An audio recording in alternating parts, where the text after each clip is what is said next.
છોડો, પછીમાં બધી જ કથાઓમાં થોડું પરિવર્તન છે, જુદા જુદા ભાવો પ્રગટ છે. કાલે એક ચિઠ્ઠી મળી, એમાં એવો પ્રશ્ન પૂછ્યો કે બાપુ વાલ્મીકી, કોઈ વિદ્વાન છે, વાલ્મીકી રામાયણમાં તો એમ લખ્યું છે કે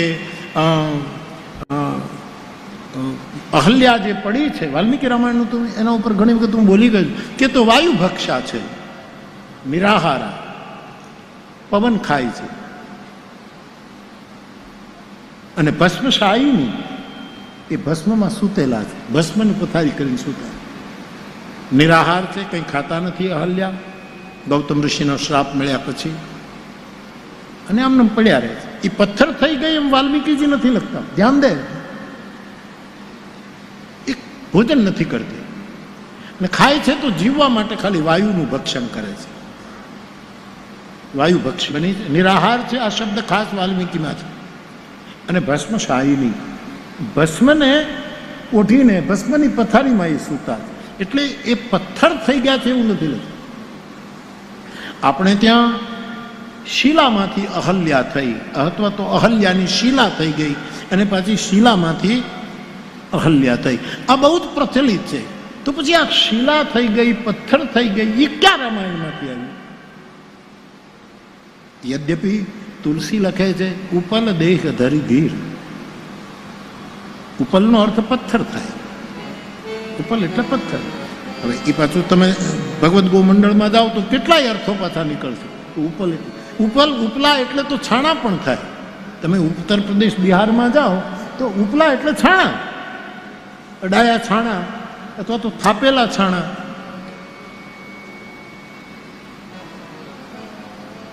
અમે ક્યાં કથા કરતા હતા, બિહાર કે મધ્યપ્રદેશ કે ખબર નહીં. હું સાંજે ભિક્ષા લેવા નીકળી ગયો, 3-4 અમે એક ગાડીમાં જતા.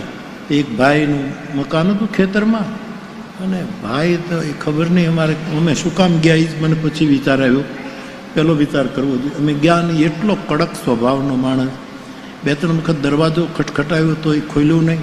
પછી બહાર આવ્યો એટલે એટલો બધો ગુસ્સામાં આવ્યો, કોણ છો, કોણ હો?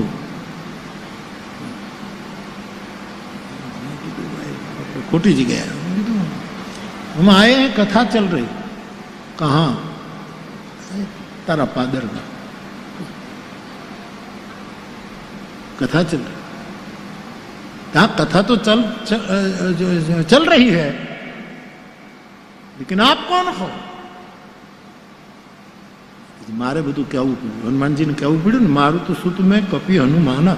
ભરતજીની પાસે હનુમાનજી કોઈ દિવસ પોતાનું નામ ન કહે, પોતાનો પરિચય, કારણ કે હું પવનનો દીકરો છું ને મારું નામ મારે કહેવું પડ્યું. હું ત્રિભુવનદાસ દાદાનો આશ્રિત છું અને મારું નામ મોરારી બાપુ. કોણ મોરારી બાપુ? એ મારી વ્યાખ્યા ભાઈ સાહેબ, ખોટી જગ્યાએ કીડિયારું પૂરું આવ્યો. હું ના ચા પાણીનું પૂછ્યું, ના કાંઈ પૂછ્યું, પણ હું તો મને સ્મરણ, મારું આવું કામ. એના ડેલાની બહાર છાણાનું મોઢું હતું, છાણા. મેં કીધું કાંઈ ના આપતો, કાંઈ નહીં, પણ મારા યજ્ઞ માટે આટલી ભિક્ષા તો આપ, કે 5 છાણા તો આપ.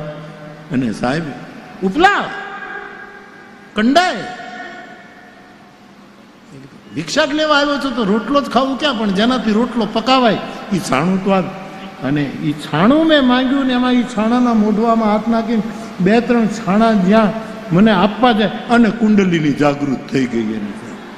અરે મેં ભૂલ કરી, તમે તમે તમે આવો આવો આવો આવો અંદર અંદર આવો. હું કીધું ના ના ના વડીલ, તમે બિઝી હો, અમે તો એમ જ નીકળ્યા, મારે છાણા આપી દો. તો એ પથ્થર બની ગઈ હતી કે કેમ, શું કરું?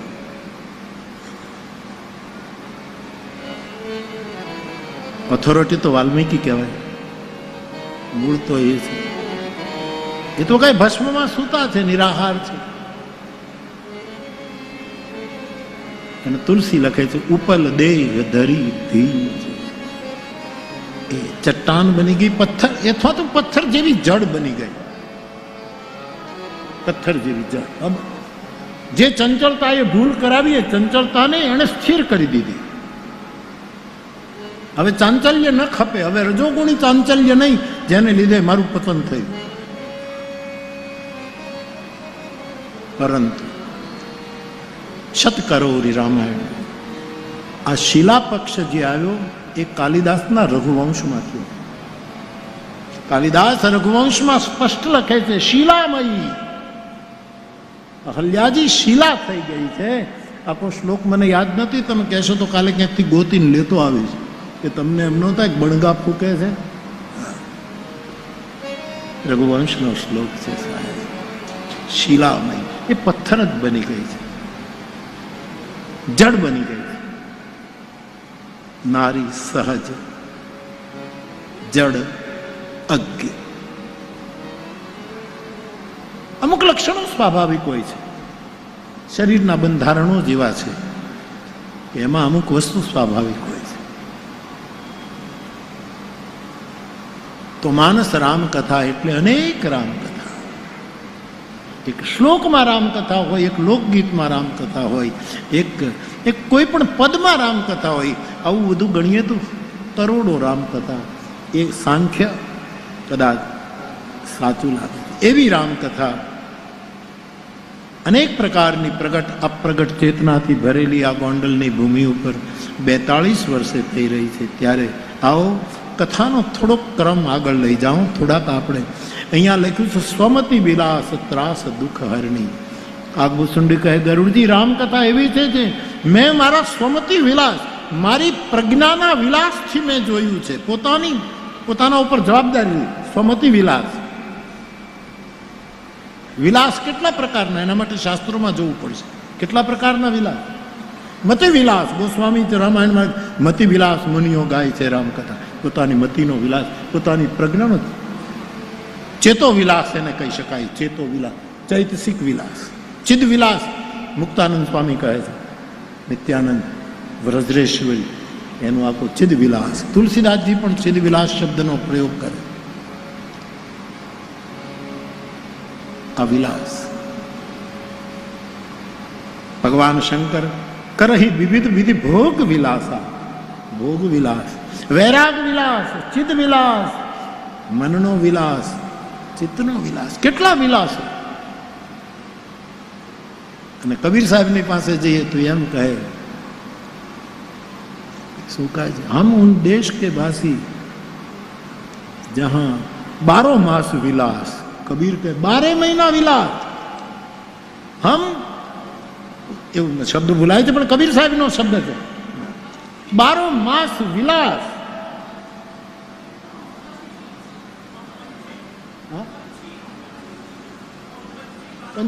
પંછી શબ્દ. અચ્છા, 12 માસ વિલાસ. કબીર સાહેબ કે 12 મહિના વિલાસ. ઘણા આંબા 12 માસી હોય. 12 માસી આંબા, 12 મહિના કેરીઓ આવે. અને ઘણા હોય મોટા મોટા પણ એકેય ભળદું ન આવે.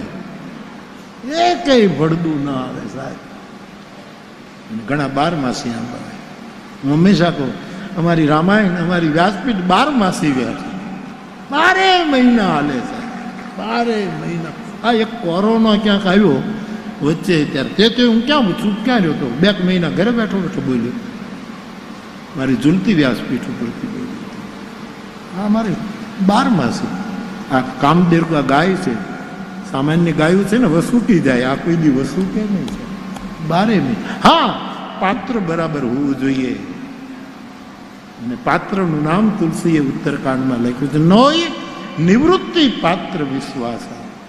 નિવૃત્તિ રૂપનું નોંધણું. જેમ ગાયના પગ બાંધી ખેડૂત દોવા માટે નિવૃત્તિ ભાવથી જો રામાયણ ગવાય, અને વિશ્વાસનું પાત્ર લેવા, અને નિર્મળ મન રૂપી ગોવાળ હોય એ જો એને દોવે તો શું ન થાય? હમ પંછી ઉસ દેશ કે, એવું કહે 12 માસ વિલાસ. તમારે 12 મહિના વિલાસ. વિલાસ. તેજ પ્રકાશ. હજુ કબીર સાહેબ પણ સહજ વાપરે છે, શ નથી વાપરતા. લગભગ કબીર સાહેબ દંતી સહજ વાપરે છે, શકોરાનો શ નહીં. વિલાસ, પ્રકાશ. જે પાઠ મેં જ્યારે જોયો હોય ત્યારે મને યાદ છે, 12 માસ વિલાસ. તો ભગવાનની કથા એ 12 માસી કથા છે. તો સ્વમતી વિલાસ. ભુસુંડી કહે છે મેં મારા મતિ વિલાસ પ્રમાણે એનું ગાયન કર્યું છે સ્વમતિ વિલાસ.